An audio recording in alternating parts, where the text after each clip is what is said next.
শুধুমাত্র বিনোদন এবং অবসর সময় কাটানোর জন্য তাস, ক্যারাম, দাবা, লুডো ইত্যাদি খেলা জায়েজ হবে কিনা কোরআন হাদিসের আলোকে জানাবেন। ভাই, অবসর সময় কাটানো মানে আপনার হাতে অনেক অবসর সময় আছে, আপনি কাটাবার জন্য আর কাজ খুঁজে পাচ্ছেন না।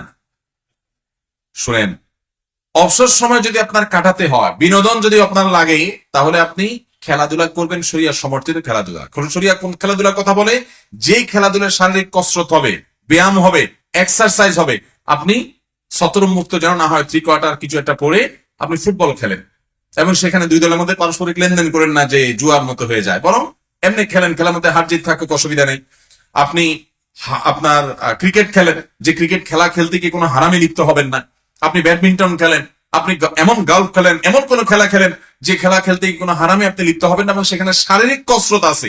শারীরিক কসরত, ব্যায়াম যদি হয়, তাহলে সেই খেলার মাধ্যমে আপনি আপনার ব্যায়াম হবে, আপনার শরীরের মধ্যে রিফ্রেশমেন্ট, আপনার মানসিক রিফ্রেশমেন্ট হবে, শারীরিক আপনার ব্যায়াম হবে। এটা আপনি খেলতে পারেন।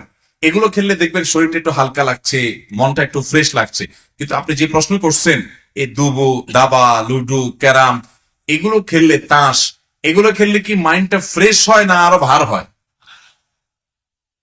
তাহলে বোঝা গেল এটা আমাদের জন্য উপকারী, এটা আরো মাইন্ডটাকে ভার করে দেয়।